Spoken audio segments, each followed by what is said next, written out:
Hi, I'm Jason Weaver.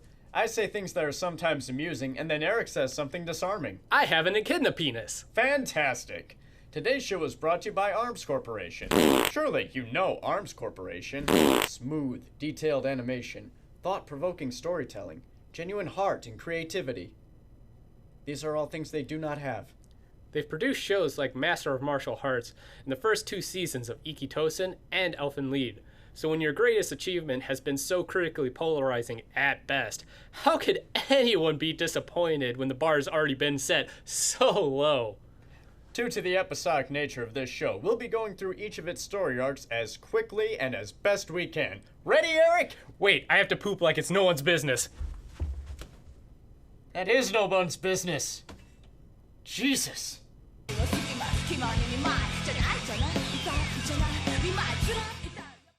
Our heroes are the members of the Danger Service Agency. Mikura, the poster girl for the series, who actions all over the place everywhere. Mr. Kurakawa, who is an ex-detective with a past, is balding and gets the group most of their work. And Harada, who is also there. The first mission of the series involves them stopping one doctor from killing another doctor over a 15-year vendetta. Started because the girl they both liked gave one of them candy, and the other one got sex. The one who got sex later murdered the girl because what else is he gonna do? Not murder her? And the other one sought revenge since there was never a trial and the other caught Alzheimer's. The lady who hired them turns out to be the ghost of the murdered girl who stops everything herself and then vanishes without paying anybody, leaving everyone to wonder what she needed the DSA for to begin with. The weather girl is bad at her job because it rains when she says it won't, even though weather forecasts are educated guesses and this happens all the time, so who cares? She hires the DSA to find a weird guy being chased by a weirder guy because they are aliens and one has a magic rock that can stop the rain before the world floods. The evil alien is shot and goes to the great Adobe After Effects in the sky while the magic rock stops the rain and the weather girl finally becomes better at her job than the writers of this bullshit. The DSA has to protect a briefcase on delivery that turns out to contain a stolen new disease that can magically turn living people into dead ones. But driving their way to the destination takes a long time, so Mikura sings the entire opening theme to the show on the way there. The entire song. And Lucy Christian is an actor, not a singer. I'm sorry. The people who hired the DSA then chase them down and try to take it back after framing them as the thieves, and then they fail. The end. Despite their protest that they only do serious and dangerous work, the DSA is hired to find out if a man's wife is cheating on him. Kurakawa and Harada follow her to a club with the absolute greatest background dancing this side of a Corey Feldman video. Look at that shit. You're doing Gene Kelly proud. Later, they track her to a warehouse where she turns out to be an android made to steal from the husband while the real wife was busy getting murdered. For a show meant to be an action comedy, I'm starting to notice a trend of dead women. Especially since this arc intersects with Mikura meeting an old friend of hers who tries to kill her for getting revenge for her lesbian lover, who Mikura killed. I hope you caught all that, so in defense, Mikura kills her friend as well. However, this does lead to an actually really well done character moment for Mikura, where after being put through an emotional ringer, she immediately buries her sadness before Harada and Kurakawa see her. Too bad it never leads to anything. Oh great, it's a Harada episode. Thanks, Jason. You're welcome! Harada remembers dating a robot version of a girl he liked, then he broke her because of understanding and emotions. The DSA crew is hired to help a couple save their haunted house, which Harada claims can't be haunted, even though they were hired by a ghost in the first episode.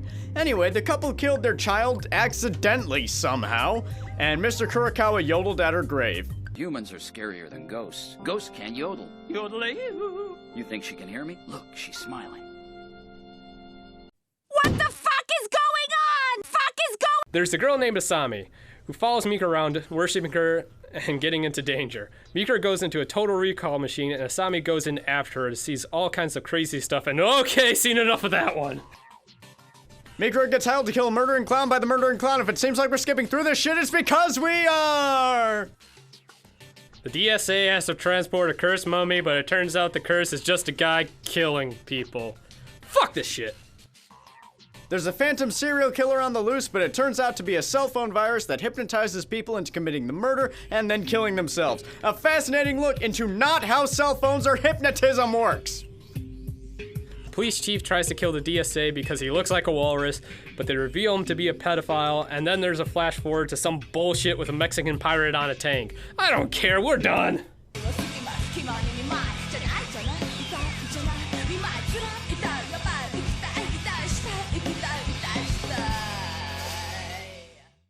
Is she interesting?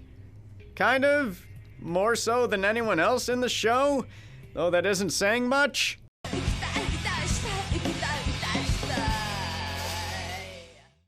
He's boring and I hope he stays dead. He didn't die. Damn it!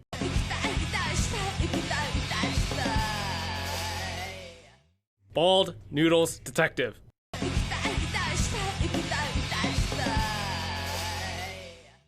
Who the fuck is Asami? Oh yeah, she was there.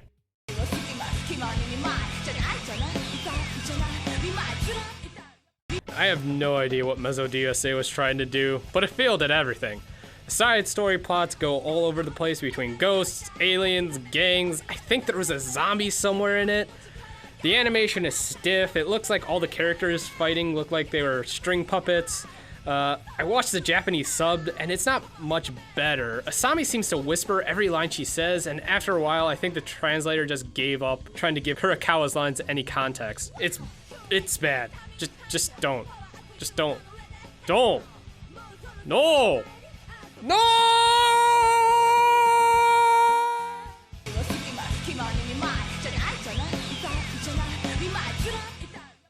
Kindly put, Mezzo DSA doesn't know what it wants to be and expends no effort to figure it out.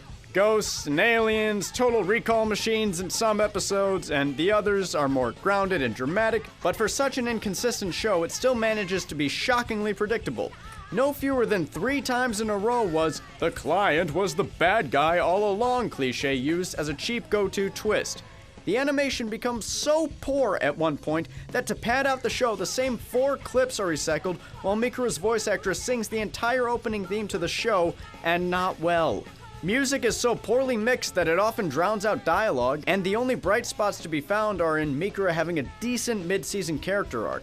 Mezzo DSA is insultingly lazy, not only in its production value, but every aspect of its storytelling as well. It's neither memorable enough to be offensive, nor offensive enough to be memorable.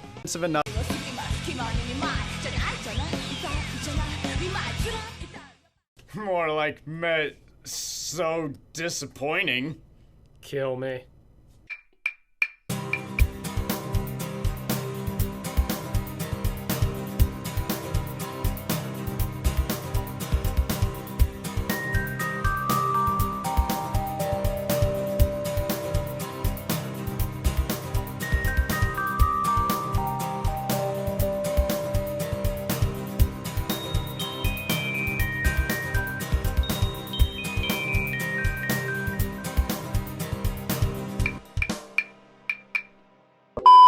Zawa's fingerprints on it. He had no alibi and disappeared as soon as the crime was committed. There was no doubt he'd done it. But even with all the